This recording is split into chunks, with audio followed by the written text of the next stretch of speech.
हमारा एक ग्रुप है चारों दोस्तों का। हम साल में एक बार सब साथ मिलकर ट्रिप पर जाते थे। हम लोगों को कैंपिंग करना बेहद पसंद था और हमारे पास कैंपिंग में यूज होने वाली सारी चीज़ें थीं, जैसे tent, camping bag, camping pillow, table, cooking के लिए बर्तन और जो भी चाहिए होता है वो सब था। 2019 का वो दिन आज भी मुझे याद है। 18 मार्च को हम लोग केदारनाथ के लिए निकले थे। बहुत प्यारी जगह है, काफ़ी बार गए हैं हम लोग पहले भी वहाँ। ट्रिप सही जा रही थी। हमने अपने ऑफिस से लीव भी ले ली थी।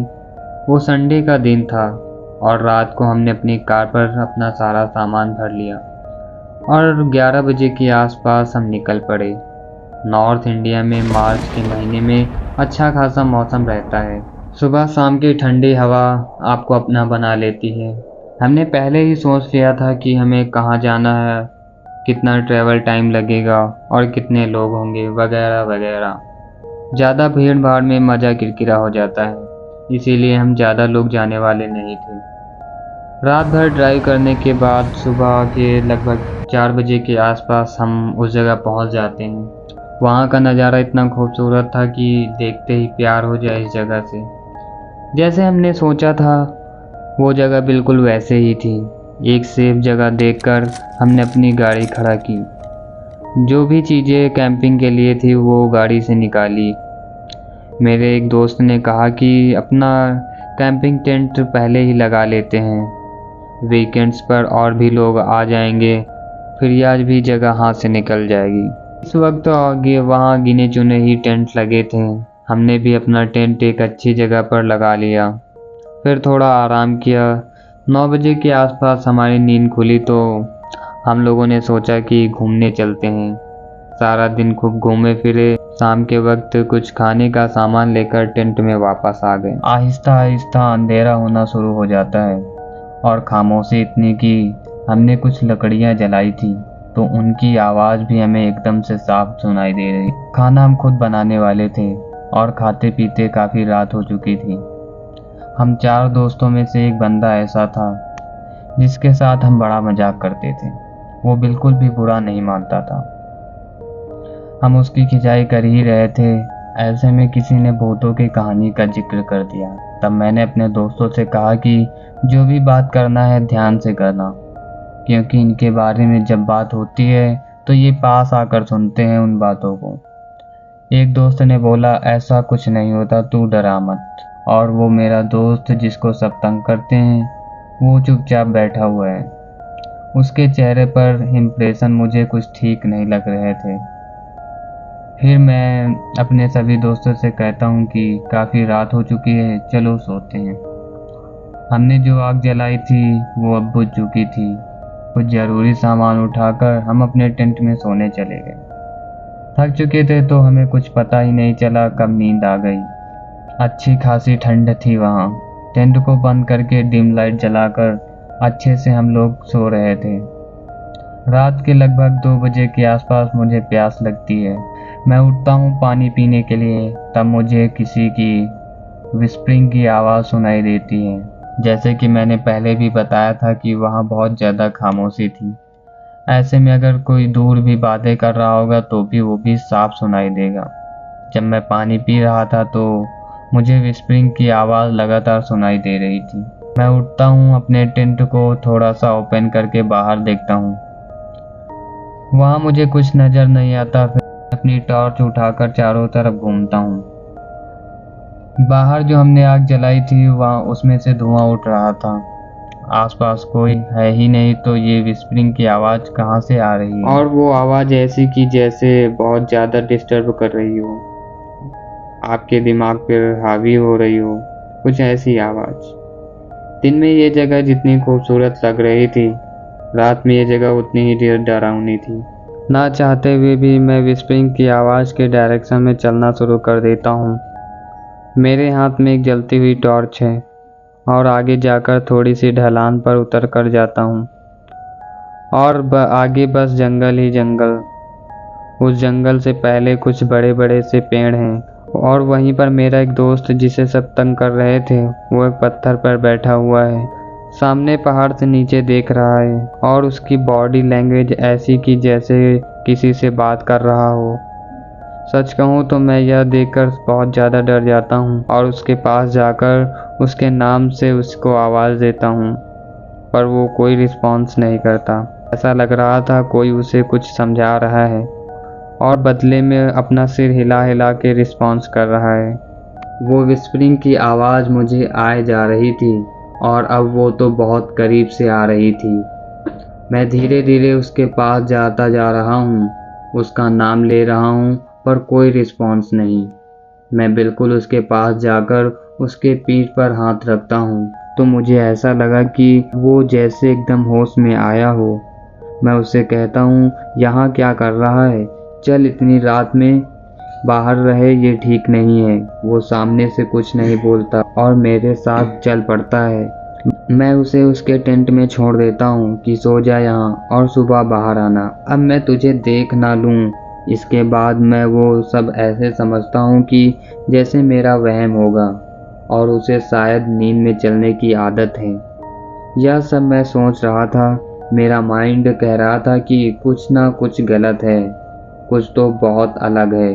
इसके बाद मैं अपने टेंट में आ जाता हूँ। मुझे बहुत अजीब सी फीलिंग आ रही है। इतनी खामोशी है बाहर, कोई आवाज़ नहीं, सब सो रहे हैं। पर मैंने जो देखा और अभी महसूस किया, उसके बाद मुझे नींद नहीं आ रही थी। वो काली अंधेरी रात मुझे अब काटने को दौड़ रही थी। मैं बस यही सोच रहा था कि कब सुबह हो। करवटें बदलते बदलते पता नहीं कब मैं सो गया। फिर एक बार मेरी दोबारा से आँख खुलती है किसी आवाज़ के साथ। अब वो आवाज़ ऐसी कि जैसे कोई मेरे टेंट के कपड़े पर उंगलियों के नाखून से स्केच कर रहा हो। मैंने आँख खोली तब मुझे ऐसा लगा जैसे मेरे टेंट के बाहर कोई खड़ा है। वो अपनी उंगलियों के नाखून से स्केच कर रहा है। ऐसा कौन कर सकता है? कौन खड़ा है बाहर? मैं डर के मारे अपने कंबल में दुबक जाता हूँ। मेरी हालत ख़राब थी। मैं इतना डर गया कि मैंने खुद को अच्छे से ढक लिया। मैं बहुत ज़्यादा डर गया हूँ, पर वो आवाज़ मुझे अब और ज़्यादा परेशान कर रही थी। फिर हिम्मत करके मैंने अपनी टॉर्च उठाई। 2-4 बार पूछा, कौन है वहाँ? मगर कोई रिस्पॉन्स नहीं आ रहा था। कभी ऐसा लगता वो जो भी है चला गया है, कभी ऐसा लगता उसका साया मेरे टेंट पर नज़र आ रहा है, तो कभी उसके नाखून से होती हुई वो स्केच की आवाज़।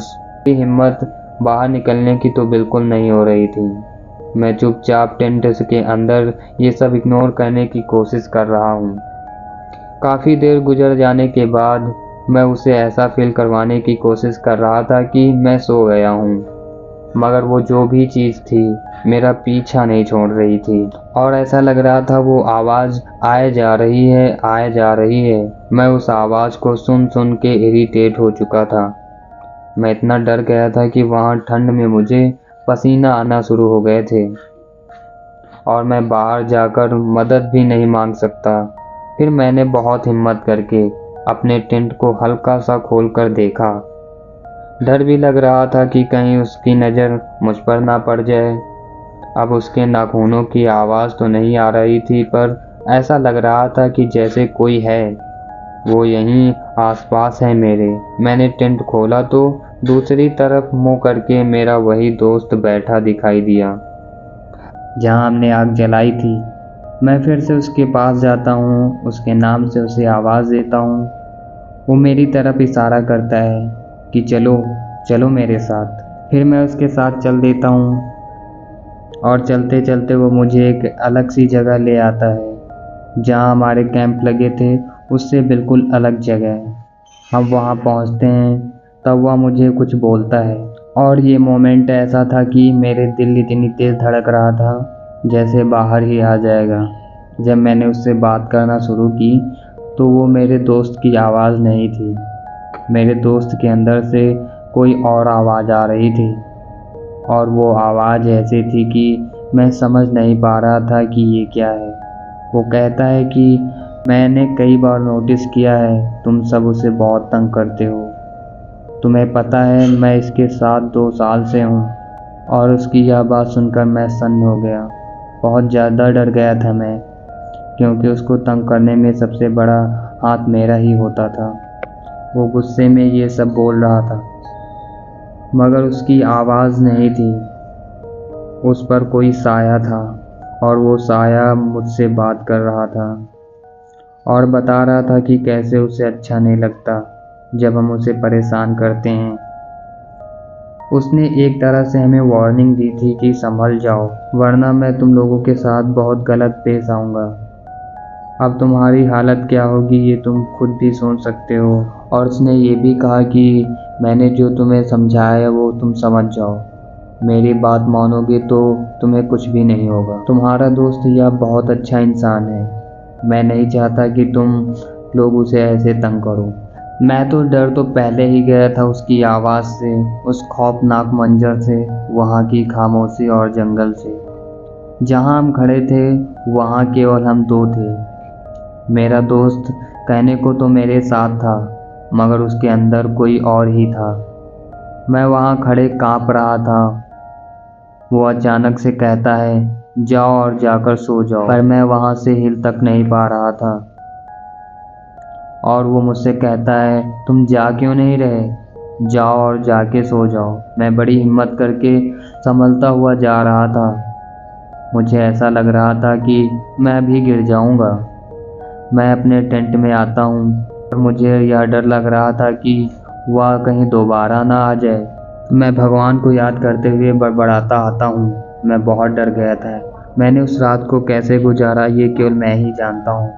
मुझे बिल्कुल नहीं पता था कि मेरे दोस्त के अंदर कोई साया है, और उसने ये भी कहा था कि जब तक मैं इनके साथ हूँ मैं तुम्हारे साथ भी हूँ। असली सुबह जब होती है जब हम चारों एक साथ होते हैं।